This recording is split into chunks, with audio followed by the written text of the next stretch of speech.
As someone who spent most of my life playing FPS games, I found myself craving something different. A break from the usual. I wanted to experience new genres, and after a lot of thinking, I came up with trying Metroidvanias. This wasn't the first time I played this particular genre, but one game stood out above the rest: Blasphemous. While the highly rated reviews caught my attention, it was the art style that really impressed me, and I knew I had to play it. And this is where my journey begins, experiencing Blasphemous for the first time with the goal of reaching the true ending. And I want to be able to share my experience with the game with you guys. So let's start about my impression of the story and the atmosphere of the game. Before we dive in, I just want to give an heads up. There will be spoilers for those who haven't played Blasphemous, and my goal in this video is to provide a first impression and review of my experience. With that said, I hope you do enjoy the video. Something that really stood out to me was how the game introduced itself, along with the weapon and the miracle. A sort of a karmic force, I assume. And even now, after 30 hours of gameplay, I still have more questions than answers. And I really love that. When I first spawned in the Brotherhood of the Silent Sorrow, the game instantly gave me questions like, was I dead, resurrected, and what happened to everyone here? And is the miracle the cause of everything that has happened, including me? This storytelling approach gives the environment itself a voice, drawing you deeper into the dark lore, and that is just how I want the game to be, to give you questions by presenting its environment. A show,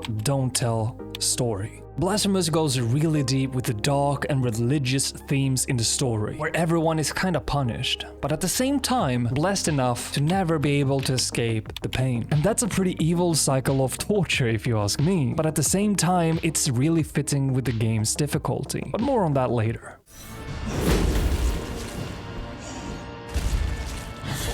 Easy, man. First try, baby.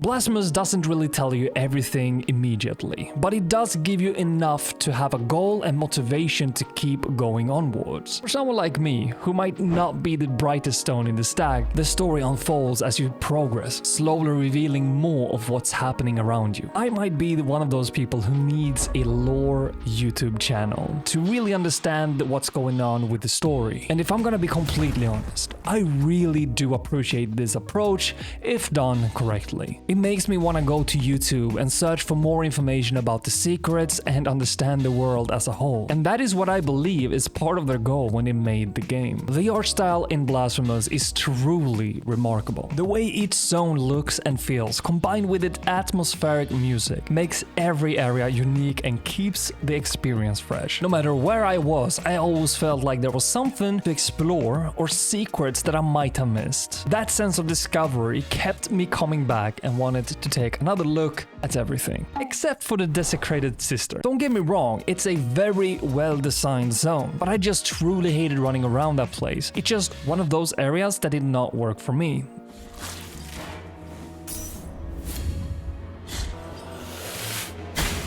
What the fuck? The music in Blasphemous, especially during the boss fights, is fantastic. It builds up the hype and immersion so well that I want to give it a chef kiss. And I love that feeling that the music aligns with the intensity of the fight. Well, at least that's what it feels like to me. With that said, not every track worked for me. Morning and the Havoc, for example, felt a little bit off. Like, it didn't quite match the gameplay or vibe of the map. It's hard to say exactly why, but it didn't scratch that itch in my brain like the others did. But of course, that might just be a personal nilly-willy where my experience fell a little bit flat. But overall, I would give the music a strong 4 out of 5, and I'm so excited to hear what Blasphemous 2 has in store. In terms of the mechanics, if you're not familiar with the Blasphemous genre, it's a lot like the well-known game called Hollow Knights or even Dark Souls. You start up the game pretty weak, exploring new areas to find checkpoints or campfires, and you battle the brutal bosses, respawn, try to kill them again and over again. This cycle of exploration and combat is how you usually piece together the world's lore and unlock new abilities. And some of you might not agree with me, but I feel like this is probably the best way to describe it to some gamers who have never played this type of 2D game. I can already hear the comments calling me the casual Andy for saying this, but I will die on this hill. Our Lady of Charred Visage. This was my first official boss that I fought in the game, and honestly, this was probably the second hardest boss for me in the entire run. You might think that's a crazy thing to say, but I was so sure that I was underleveled for this boss where I barely did any damage, and I barely had any health or bite flask to sustain myself. So this boss took way longer than I would have liked to, but in exchange, the reward and excitement I got from fighting her was immense. I really did enjoy this fight, despite trying to win against the boss for so long. Hell, I even gave her a nickname for believing she was a guy. We need to kill Ralph, man. His name is Ralph now, okay? We just need to kill him. Also, he might even be Bertil. This feels more like a Bertil, never mind. Bertil needs to go. After plentiful attempts trying to defeat our lady, or our favorite nickname, Bertil, we were finally able to defeat her. And this is how I reacted.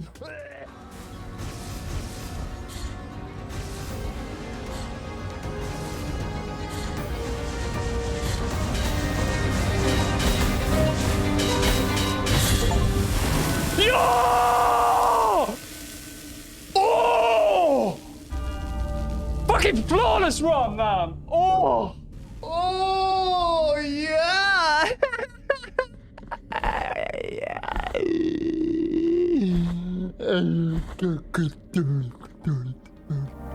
So the score is a biased 5 out of 5 for finding this boss. The 10 Piedad, something like that, was my second boss in the game that I fought, and if I'm gonna be completely honest, it felt like that boss was supposed to be my first. This one was way easier for me to fight. I mean, if we're gonna compare Our Lady of the Charred Visage to this one, I mean, this one could probably be the tutorial guy. I'm sorry from the actual tutorial boss, but it only took me a second try to beat him, even though if I had one more brain cell, it would probably have taken me just one. And the funny part is, I almost forgot about fighting this boss. I only remember this because I was reviewing my footage. If this was my first boss, I'd say this one would have been the perfect boss to start with. But in this case, it wasn't, so he was less memorable in my opinion. So in total, I would give this one a 3 out of 5 because I really do like his art style.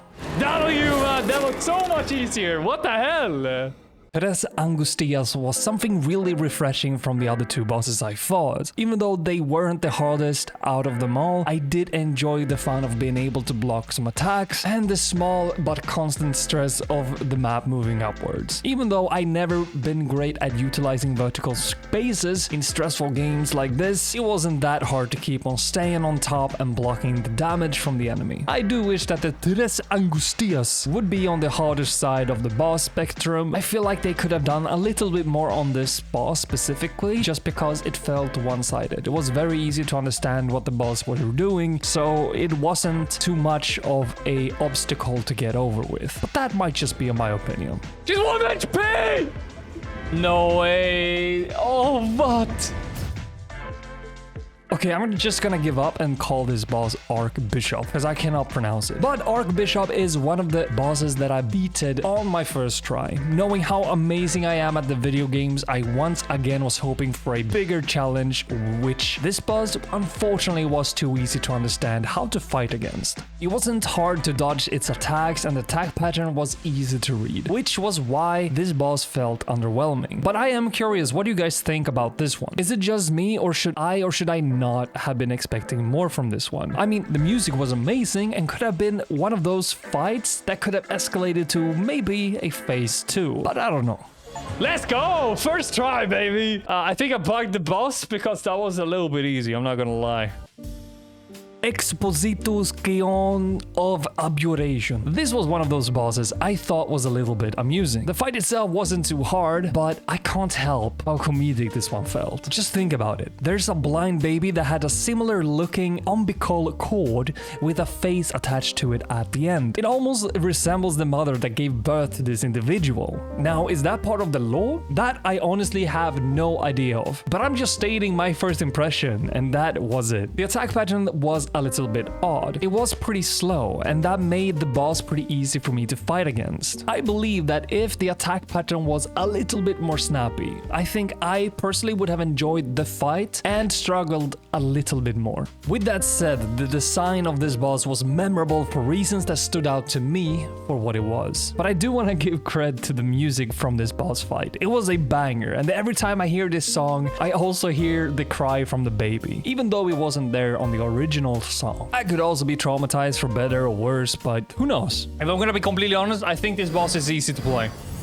to go against. I'm so sure we can take this boss without any issues. Sierpes.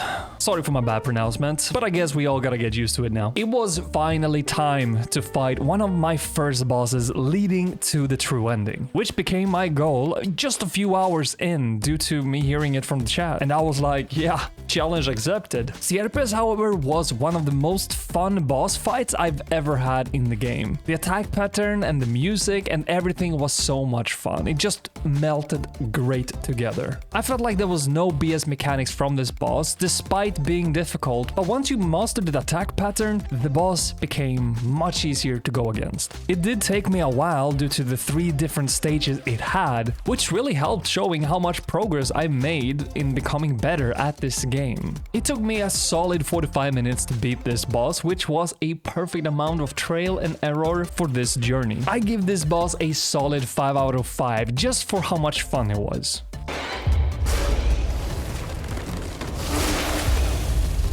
But I destroyed him! Oh. Oh! Holy shit! Oh man, that might be one of my favorite bosses so far, man. Oh my freaking god. Well, well, well. Isidora, voice of the dead. Man, what an annoying boss. Those who have fought her probably knows what I'm talking about. I truly hated to fight this boss. This was arguably one of the hardest boss I fought in the entire game. She was one of those bosses I define as a bullshit mechanic boss. There was just no way for me to block her fireballs unless she tried to attack me and I timed it perfectly against her balls. Otherwise, it was just try to dodge them while not dying by her attacks at the same time. She was so hard to go against that I decided to try to fight her later after exploring more of the game unexplored areas. Which actually got me to fight another boss called Quirce, Returned by the Flame. But we'll talk about him in a second. But how was I able to defeat her, you may wonder? Well, the answer was pretty easy. I decided to cheese strat the F out of her and went full ability mana damage output, and it was so effective that I was able to beat her after just a few tries. Overall, I'll give Isidora boss fight a 3 out of 5 with a clear bias of how unfair this fight felt. Oh, the timing. So how? I cannot defeat her with this. It's just impossible to defeat her. Because, like, these balls literally doesn't stop. Oh, fuck. I hate this boss so much. Hello, bro! Let me move! Oh, that's my bad.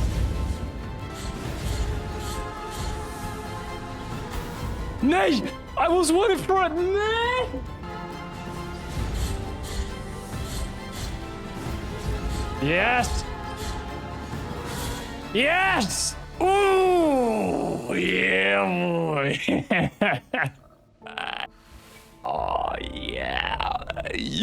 Oh, ladies and gentlemen, this is what we call flawless. Oh, my God, it feels good. Oh, man, that's what we needed, man. Yes. It's time to talk about Quirce. This boss completely caught me off guard. I was not expecting this while I was exploring. He wasn't too hard to fight, but I truly liked the approach of surprising me like that. But despite of the surprise attack, I was very confident in my skills that I would be able to defeat him in just a few tries. But with all the themes and everything, I'll give this boss a solid 4 out of 5. Oh, well played, dude. I was not expecting a boss there. What the hell? Crisanta, the Wrapped Agony. Oh man, baby, she was probably my favorite boss so far. She was not the hardest or easiest I went against, but I absolutely love both her design, the interesting view of faith she had, and realizing that she was so freaking strong while being blind. Like, what would happen if she was not blind? To me, it sounds like she would have whooped my ass if I even tried to fight her if she could see. So yeah, it was such a cool thing when I was able to defeat her. It wasn't as strong as maybe when I defeated Our Lady Visage, but it was really enjoyable, and for that I give it a 5 out of 5, and I'm so happy that she did not die.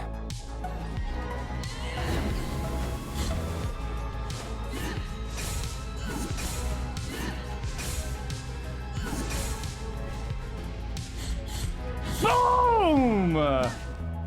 Oh man, that feels good! By the time I reached the final boss, I was so done. I've been playing Blasphemous for almost 30 hours, and honestly, that second phase with the disappearing platform and lasers, oh fuck that. It wasn't even that hard, I just had zero patience left. I just wanted to finish the game at this point, but when I finally got past that second stage, I was so glad I did. Oh! Fuck! Holy shit! Fuck off, man! Oh. Reaching the third and final phase felt like a huge payoff, and finally seeing that true ending was amazing and so rewarding. The boss itself wasn't the hardest, maybe even one of the easier ones, but being able to close out the journey with the true ending after all that grind felt so worth it. So I'll give that boss a solid, with the true ending, 3 out of 5. The ending though was really nice. That was like a 5 out of 5. Blasphemous was an intense ride. From someone that just were looking for something different, and the first thing that I got was this game in my hands. It really did surprise me. From the art style to the music to the deep and heavy lore, baked in with the different and hard boss fights, with the lore behind it of why they were looking the way they did, truly helped me getting engaged. There were so many ups and there were so many downs, especially with the Isidoras and the worst map of all time. Totally no bias whatsoever, I promise. But being able to get to the true ending and actually finish the game was so worth it. So if you're someone that's looking for something different and with some type of challenge that also have some deep and heavy lore that you could probably explore just like Dark Souls has, and with some beautiful and unique art style, this game might be for you.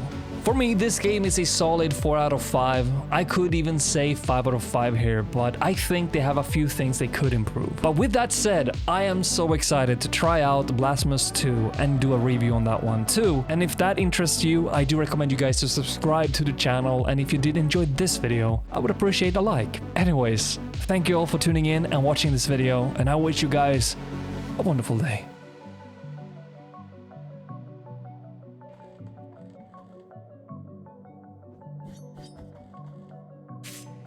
Not really sure exactly what to do.